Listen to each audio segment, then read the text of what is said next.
لیکن ذکر علی کبھی پرانا نہیں ہوتا. آلہ ہے کون کون اور عالی ہے کون کون، حیدر کے در کا دیکھ سوالی ہے کون کون.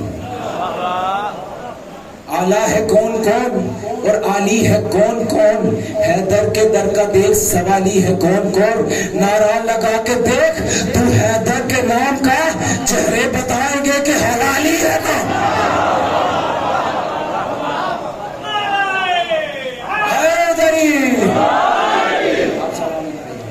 زندہ ہو جاوید رہیے. ظاہر محترم یہ وہ ہستیاں ہیں جن کا تقابل بنتا ہی نہیں ہے.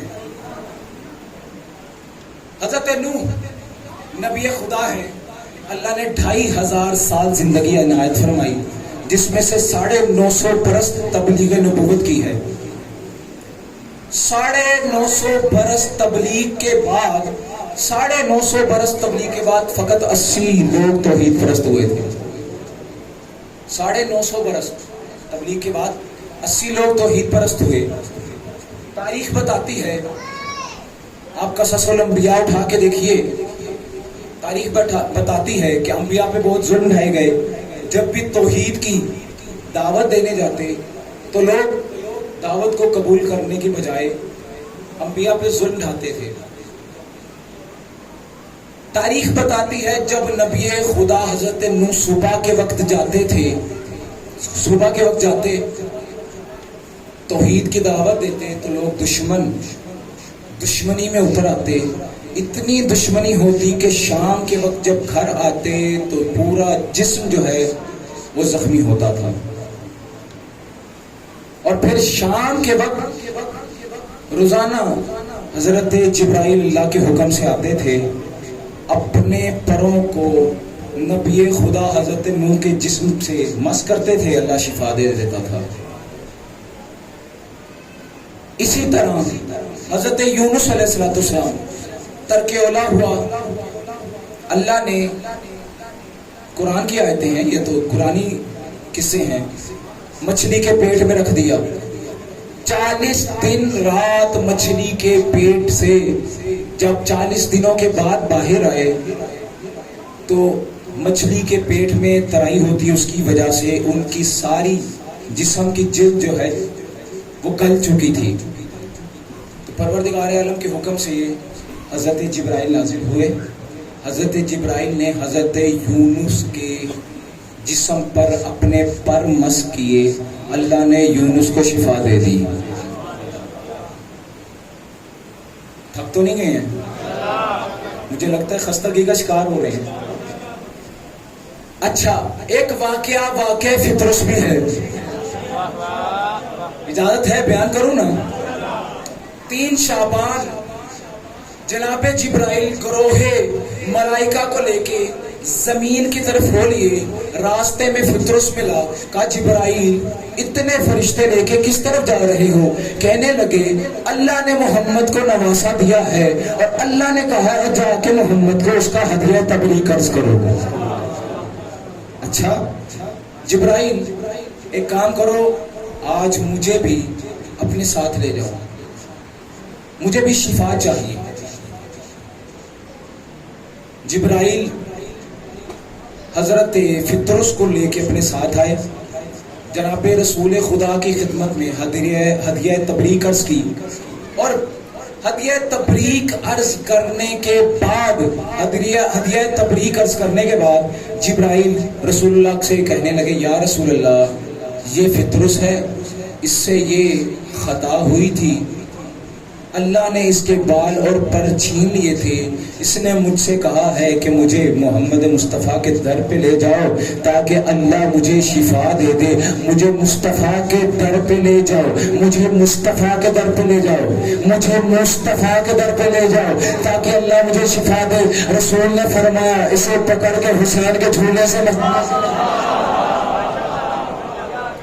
اسے پکڑ کے حسین کے جھولے سے مس کرو. روایت کہتی ہے جیسے ہی جبرائیل نے فطرس کو حسین کے جھولے سے مس کیا, فطرس کو اللہ نے شفا دے دی, بالوں پر عنایت ہو گئے. عزیزان محترم, اب میرے سامنے میں, اب میری آنکھوں کے سامنے ادھر نوح نبی کا بھی تذکرہ ہے, ادھر یونس نبی کا بھی تذکرہ ہے, ادھر فطرس کا واقعہ بھی ہے, ادھر حسین کے جھولے کا بھی واقعہ ہے.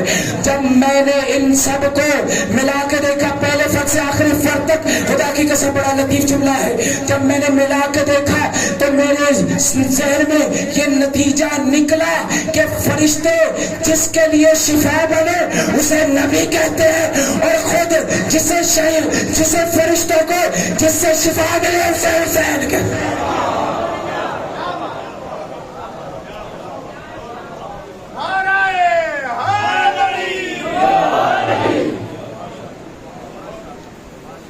نبیوں کا تقابل نہیں ہو رہا, نبیوں کو شفا کس سے مل رہی ہے؟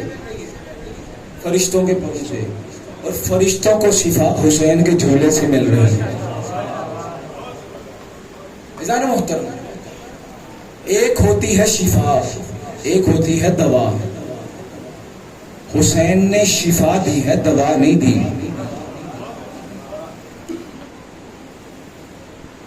لگتا ہے پریشان ہو گئے, میں اس کی تھوڑی سی اور وضاحت کر دیتا ہوں. سلامت رہیں, آپ سلامت رہیں, زندہ جاوید رہیں. دوا کہتے ہیں, آج کل ہم ڈاکٹر کے پاس جاتے ہیں, چیک اپ کراتے ہیں, دوائی لیتے ہیں, 1-2 دن دوائی کھانے کے بعد اگر آرام نہ آئے تو ڈاکٹر یہ کہہ کے چینج کر لیتے ہیں کہ اس کی دوائی میں شفا نہیں ہے, یا اس کی دوائی سے مجھے شفا نہیں ملی. بالکل اسی بات سے سمجھ لیجئے, دوا اسے کہتے ہیں جو کبھی اثر کرتی ہے, کبھی اثر نہیں کرتی. دوا کسے کہتے ہیں؟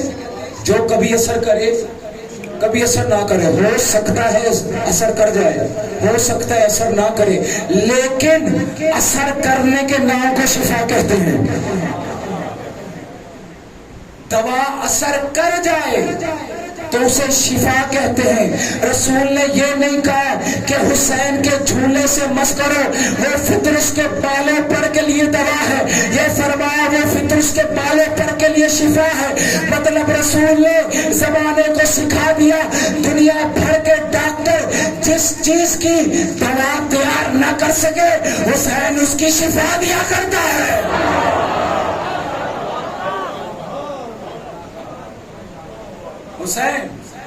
حسین ابن علی. جان محترم, یہ ذکر ابو عبداللہ ہے. ہم آ جائے ہیں امام حسین علیہ السلام کے لیے کہ آقا نے ہمارے لیے اس قدر قربانی دی ہے کہ اسی قربانی کا صدقہ ہے کہ ہم آرام سے بیٹھ کے مجلس رضا سن رہے ہیں.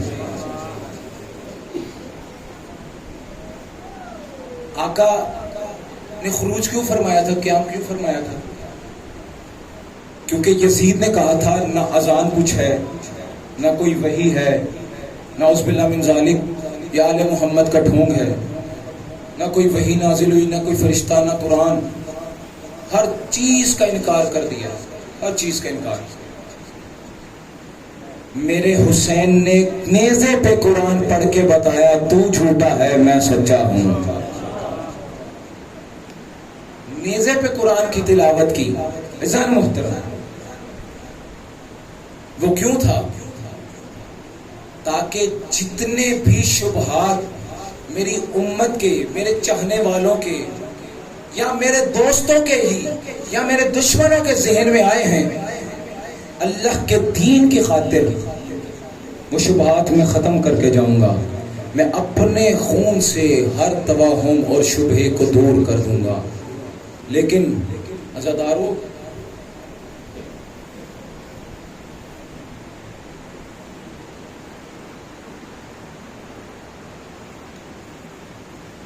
یہ اللہ کا دین فقط حسین کے خون سے نہیں بچا, اس کے لیے زینب کی چادر بھی بڑی کام آئی ہے.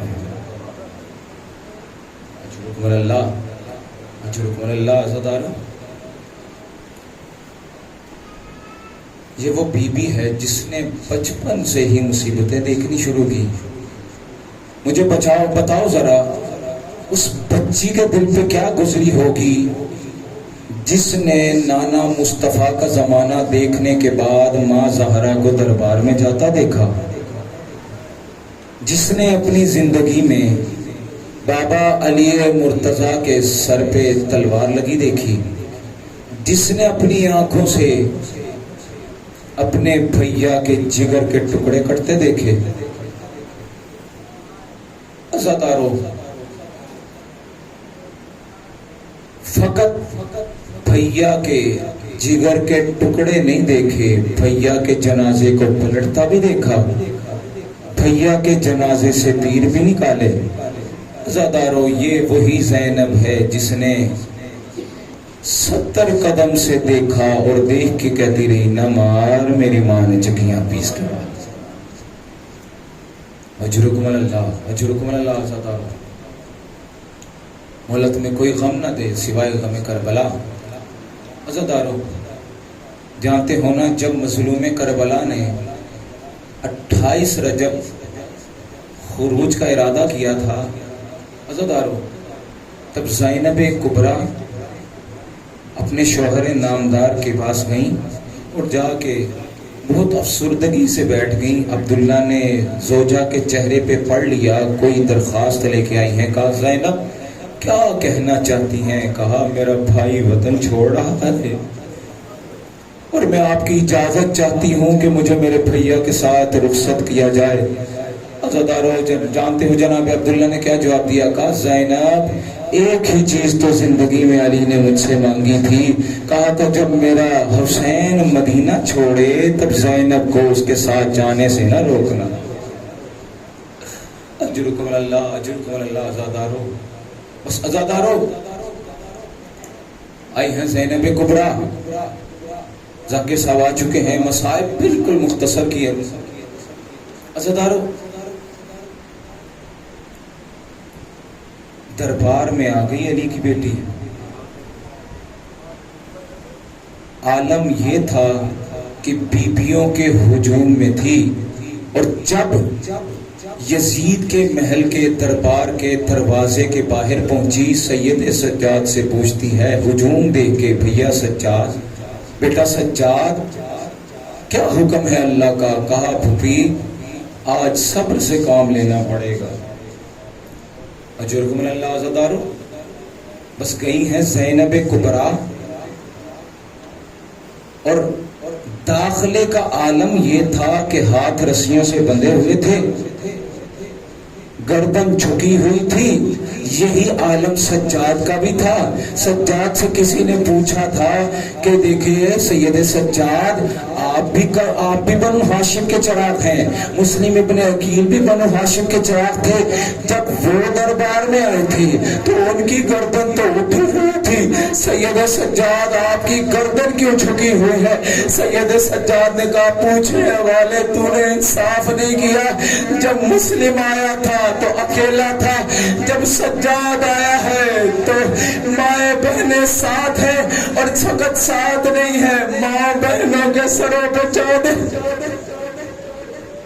اجرکم اللہ، اجرکم اللہ عزادارو. بس عزادارو، زینب کبریٰ آئی، کیا عالم دیکھا؟ سامنے یزید کا تخت ہے، ہاتھ میں شراب کا جام ہے، سامنے دشت پڑا ہوا ہے، ہاتھ میں خزران کی چھڑی ہے، دشت میں حسین کا سر ہے، اور سر پہ لبوں پہ چھڑی مار مار کے کہتا ہے میرا بدر کا بدلہ پورا.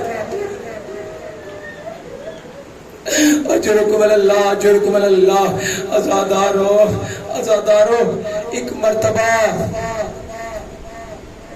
یزید لعین نے دیکھا کہ زینب خواتین کے ہجوم میں گھری ہوئی ہے اور ایک مرتبہ پوچھنے لگا یہ کون متکبرہ بی بی ہے جو عورتوں کے درمیان ہے, اسے آگے لایا جائے. جب آگے لایا گیا تو پوچھا کہ تو کون ہے, بتایا گیا یہ علی کی بیٹی زینب کبریٰ ہے. عزادارو جب یہ آواز سنی نا, دربار میں مولا کا ایک صحابی تھا, عزادارو اٹھ کے کہنے لگا یزید تجھے شرم نہیں آتی, جس کی ماں کا جنازہ رات کی تاریکی میں ہوتا تو دن کی روشنی میں, دن کے اجالے میں دربار میں لے.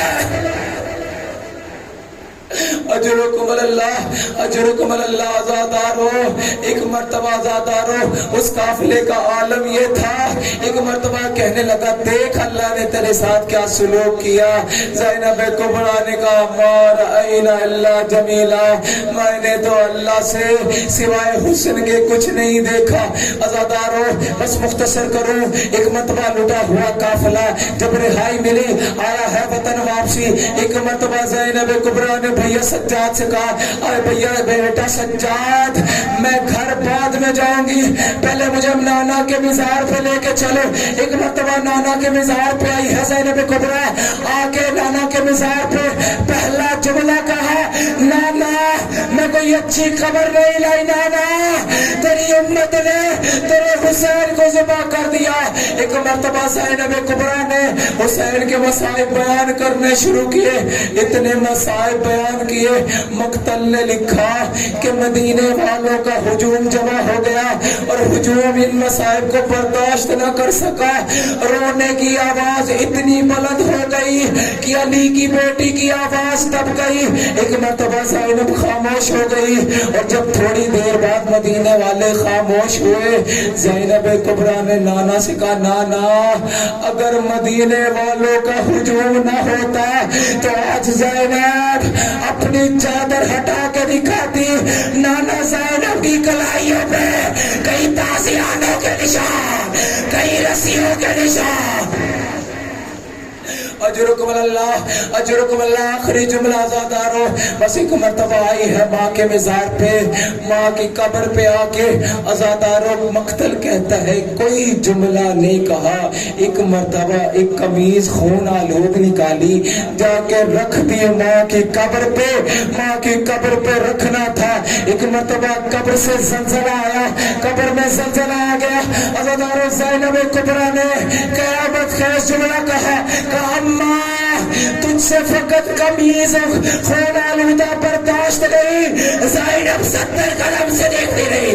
نماز میری ماں نے چکی آپ اس بھی. اللہ